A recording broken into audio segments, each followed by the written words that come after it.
Hey, this is Vanessa Zamora, GoHighLevel certified admin and system architect. Someone in the official community was asking, has anybody built an automation for documents and contracts, specifically for reminders when a contact hasn't signed the documents and for stopping the workflow when they have signed it? They have built one automation that is still sending follow-up SMS messages to the contact despite signing. So if you already created the contract or template, make contract or document, make sure that you are specific which contract or document that is. So in that way, when you have the trigger document contracts, then you can go ahead and filter it by whatever name that is.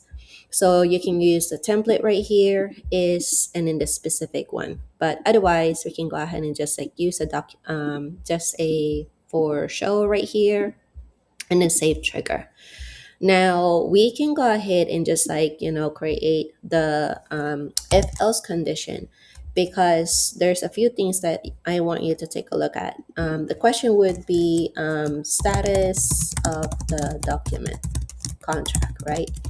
Because what you want to do is that you can go ahead and specifically choose which one of those per status if that has been sent and viewed. So you can go ahead and like do sent. So in that way, document sent, you can go ahead and create that workflow in here, and then you can go ahead and just like put in the duplicate tab. And I want to go ahead and do document viewed because I want to create a work an if else condition based upon on how they actually, if they it's only been sent, then you can go ahead and send them a reminder, and if it's only been viewed, then you can send them another reminder. So you can go ahead and put in like, wait time in here, right? If they haven't seen it for like whatever that the cadence of you want to send out the document. So 1 day wait, so let's just go ahead and use that as an example, or if it's hours or minutes or whatsoever. Then you can go ahead and send an SMS or an email. So we're just gonna go ahead and use this as a default for now. We have sent over your document to sign. Make sure to check your spam inbox. Simple as that. And then when they have viewed it, then you can go ahead and like do an internal notification for yourself that they have viewed it, and then take a note also. So you can go ahead and do all users. Um, uh, they'll just say name of the client, contact, viewed the email, and then you can go ahead and add like tasks, notes, or whatsoever, right? And then you can also do a send out like an email, an SMS notification. So we'll just go ahead and copy that one and then change the verbiage in here. um, we have sent over your document. This is to confirm, this is to remind that your document is ready to be signed. Let us know if you have any questions, right? And then you can go ahead and like extend this a little bit more. So this is the document contract status sent in or view. So the other part would be, this is where you can go ahead and keep reminding them.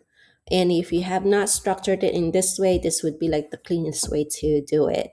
The next part would be if they have completed or not. So you can go ahead and select a workflow. Actually, we're just going to go ahead and duplicate this and then change the structure for it. So if it's already completed, status is completed,